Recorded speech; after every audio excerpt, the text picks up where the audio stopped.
Olá, eu sou Clóvis Alvarenga Neto, professor do Departamento de Engenharia de Produção da Escola Politécnica da USP, pesquisador e colaborador do CEST, Centro de Estudos Sociedade e Tecnologia.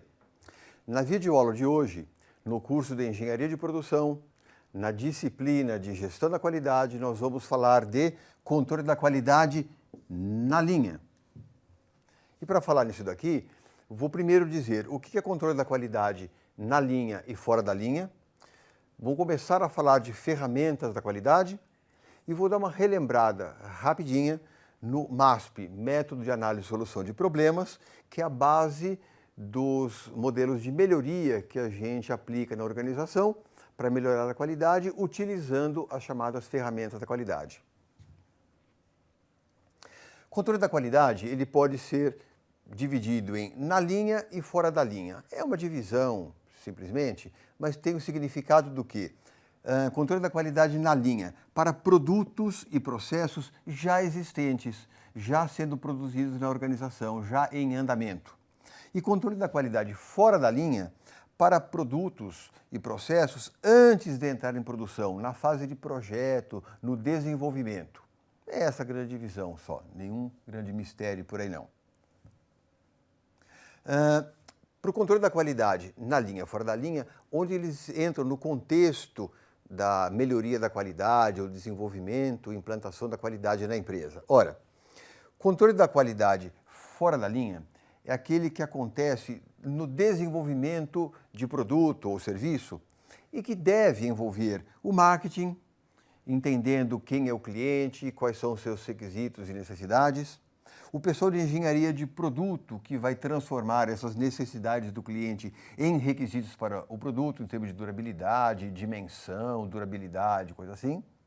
E o pessoal de engenharia de processo, que deve ser capaz de fazer aquilo que o marketing está prometendo e com as características que o pessoal de engenharia de produto especificou. Na verdade, o que é uma grande interação entre essas três áreas, de modo que o marketing define algumas coisas, o pessoal de produto tenta transformar aquilo em requisitos objetiváveis, aí o pessoal de processo diz se consegue fazer ou não, se não consegue, traz informação de novo para o produto, e avisa o pessoal de marketing, enfim, deve haver uma convergência de fatores aqui entre essas três grandes áreas da organização, e o resultado é um produto que vai para a fabricação.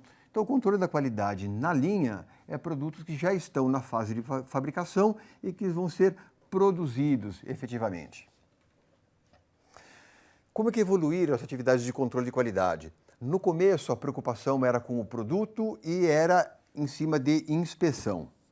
Com o tempo, a preocupação passou a ser em projeto e no processo, e no controle do processo, e o que se trabalha com mais atual, mais modernamente, a qualidade é definida na fase ainda de projeto do produto ou do serviço, e quando a gente fala em melhoria da qualidade hoje, além de considerar melhoria lá no produto, no processo, a gente fala fortemente melhoria já na fase de projeto do produto.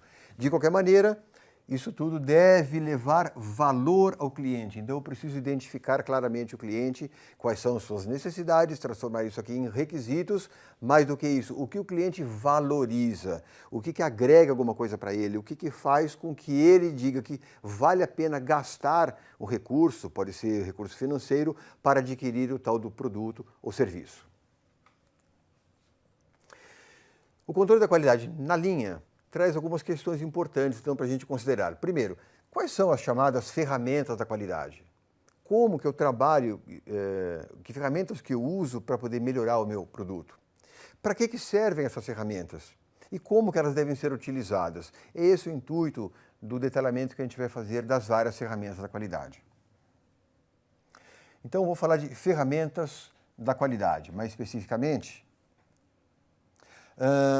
as chamadas ferramentas da qualidade. Dependendo do autor, pode ter mais alguma ferramenta que eu não tenha listado aqui, mas essas aqui são as mais frequentemente citadas e trabalhadas. Quando a gente fala em ferramentas da qualidade, é dessas aqui que a gente está falando. Ora, ferramentas da qualidade. Primeira delas, folha de coleta de dados ou folha de verificação, ou chamado checklist também. Qual a função da folha de coleta de dados? Coletar dados relativos a alguma característica, pode ser uma não conformidade, eventualmente do produto ou do serviço. Como é que eu coleto esses dados? Onde que eu escrevo? Onde que eu anoto? Ou como que eu anoto? Segunda ferramenta importante, da estratificação. Quer dizer, é a classificação ou agrupamento dos dados segundo alguma característica relevante. Estratificação por produção em dia da semana, em turno de trabalho, estratificação, defeitos, eu quero descobrir defeitos que aparecerem em peças das pequenas, ou nas médias, ou nas grandes, nas sólidas ou nas líquidas, assim vai. Outra ferramenta importante, o fluxograma. É aquele que descreve os processos, quais são as etapas que são realizadas e a sequência entre elas. E o diagrama de Pareto, para distinguir entre os fatores para a não conformidade, aqueles que são essenciais, que realmente são grandes indutores de não conformidade, e aqueles que são secundários na geração de produto não conforme, coisa parecida. Outra ferramenta importante é o diagrama de causa e efeito, também chamado diagrama de espinha de peixe ou diagrama de Ishikawa. Qual a função dele? Levantar e identificar as possíveis causas para evitar os problemas.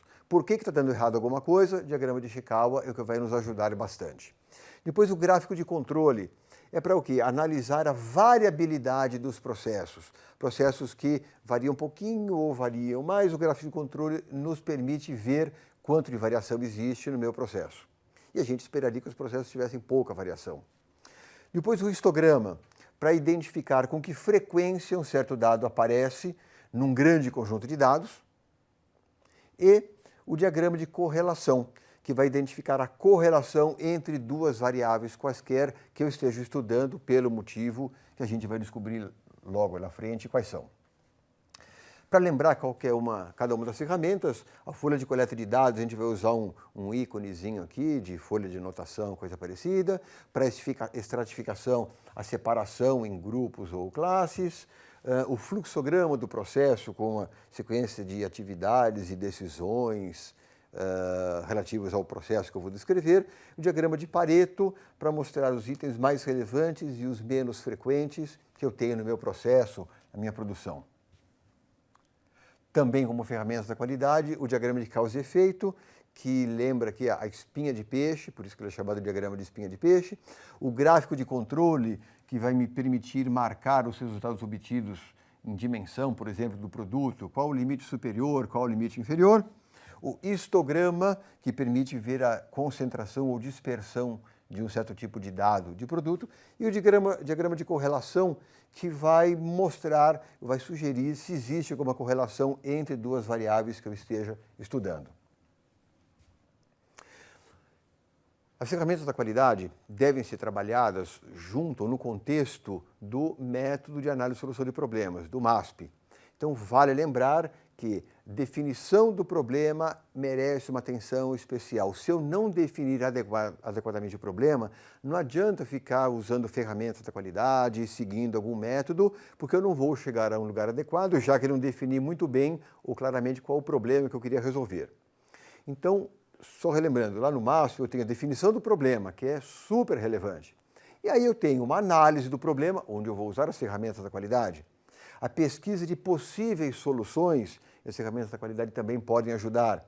Avaliação de alternativas ou opções de solução e a seleção da solução e a ação que eu vou tomar para a sua implementação. Então, dentro dessa lógica, lembrar que esse ponto é importante, mas as ferramentas da qualidade contribuem em outras etapas da melhoria do processo ou solução de problemas. Bom, primeira ferramenta da qualidade que eu queria chamar a atenção é a folha de coleta de dados e a estratificação. Quando eu necessito colher dados, normalmente a primeira etapa do meu processo de melhoria, baseados em observações amostrais. Por que amostrais? Porque eu não consigo pegar todos os dados relativos a todos os produtos que eu faço na organização.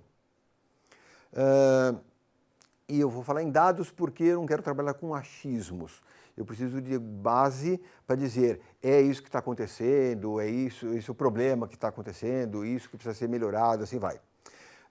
Então, quando eu preciso colher dados, com o objetivo do quê? De definir um modelo, que eu vou procurar melhorar, é o ponto lógico de início da maioria dos ciclos de solução de problemas. É a fase em que eu vou tentar colher dados para transformá-los em informações que vão me ser úteis para diagnosticar efetivamente qual é o problema e poder gerar ações de melhoria. Essa é a folha de coleta de dados. A folha de coleta de dados, também chamada, né, de folha de verificação ou checklist, é um formulário ou uma planilha previamente preparada para coletar dados relativos ao que se quer medir. Pode ser uma não conformidade de um produto ou do serviço. Eu posso usar a folha de coleta de dados para coletar dados da minha produção e não necessariamente de não conformidade. No final da produção, no invase de algum produto que eu tenha em linha, eu vou marcar o nível, quanto de líquido foi efetivamente colocado dentro do frasco, ponto. Eu estou apontando a produção. Eu uso folha de coleta de dados. A partir da folha de verificação ou folha de coleta de dados, é possível aplicar outras ferramentas da qualidade para analisar os problemas, se for detectado o problema, apontado aqui no tal do produto. Isso aqui é folha de coleta de dados. Eu tenho aqui um exemplo, eu tenho um processo aqui, produção de bolos. Então, qual a quantidade produzida por dia? 2.000 unidades aqui nesse exemplo. A amostra verificada de 10%, não são 20 unidades, são 200, né? 10% de 2.000. Data de verificação, colocada aqui, frequência de verificação. E eu só quero apontar os defeitos que podem ter aparecido na minha produção de bolo.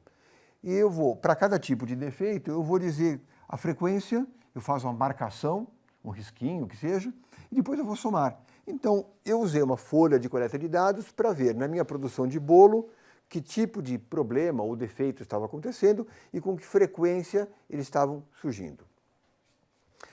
Esse aqui é um outro exemplo de folha de coleta de dados. Quando eu vou marcar a posição do defeito, a gente leva, por exemplo, um automóvel num lava-rápido.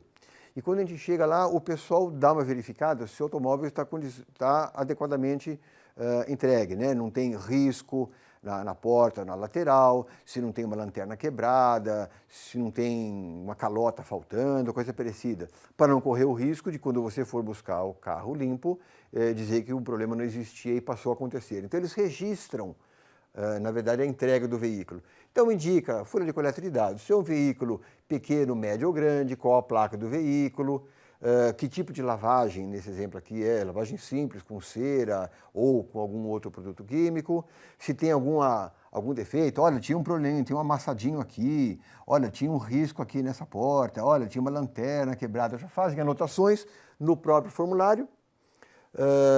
Se havia objetos no interior, deixou lá um fone de ouvido, deixou um pendrive, deixou alguma coisa aqui, já tem lugar para escrever isso daqui, algumas observações, o valor, tal. Pronto, é uma folha de coleta de dados. Uma via fica lá no Lava Rápido, uma via fica com o cliente, coisa parecida. É um exemplo de folha de coleta de dados. Só lembrando que isso vai se encaixar o quê? No MASP, no Método de Análise e Solução de Problemas. E o método é o quê? É um caminho para encontrar a solução de um problema qualquer, implementar a solução de maneira que a situação não se repita, não ocorra novamente. Então, eu vou usar ferramentas da qualidade para trabalhar um método de melhoria, análise e solução de problema. E a ferramenta, a gente já viu uma aqui, são recursos que eu utilizo no desenvolvimento do método para levantamento, tratamento de fatos e dados. Não trabalhar com achismo. Bom, a base dos processos de melhoria são, há um bom tempo já no movimento todo da qualidade, são trabalhados, que é o ciclo PDCA, que é um método gerencial de tomada de decisões para garantir alcance das metas necessárias à sobrevivência da organização, visando controlar e conseguir resultados eficazes, confiáveis nas suas atividades. A base é o PDCA. E o PDCA tem as etapas, então, de P de planejar, D de executar, C de checar ou verificar e o A de agir ou action. E, olhando um pouco mais de detalhe, o planejamento é estabelecer as metas, qual o índice de erros que a gente ainda considera aceitável no produto. Tinha um produto que tinha 40% de defeitos, agora a minha meta é chegar a 15% de defeitos, ou 10% de defeitos, ou 1% de defeito, coisa parecida. Quais são as metas? Depois, definir os métodos para atingir as metas. Qual o caminho que eu vou seguir para que para que a meta seja atingida. Aí eu preciso difundir, educar, treinar o pessoal para usar esse método. A hora que o pessoal está treinado, aí eu vou executar a tarefa e coletar dados para ver o que se obteve. Pode ser que o resultado seja obtido adequadamente, então eu vou verificar os resultados. Se o resultado foi positivo, eu vou rodar novamente, eu vou estabilizar, padronizar, treinar, documentar, difundir para outras pessoas na organização. Se o resultado não foi adequado, eu preciso rodar novamente o ciclo. Essa é a lógica do ciclo PDCA. Olhando um pouquinho mais de detalhe, o planejamento, quer dizer, identifico o problema, vou observar aspectos do problema, analisar o que está acontecendo para descobrir causas do problema, agir para eliminar essas causas fundamentais, verificar a eficácia da ação, se deu resultado efetivamente, vou padronizar, documentando, fazendo um procedimento documentado, por exemplo, para prevenir o reaparecimento do problema e no final devo concluir o meu estudo com uma revisão das atividades e planejamento para o trabalho futuro. Com um pouco mais de detalhe, na disciplina de Introdução à Engenharia de Produção, a gente já trabalhou o assunto do MASP. Para controle da qualidade na linha e primeiras ferramentas da qualidade, é isso que tínhamos por hoje. Nos vemos na próxima videoaula com mais detalhes, com mais ferramentas da qualidade.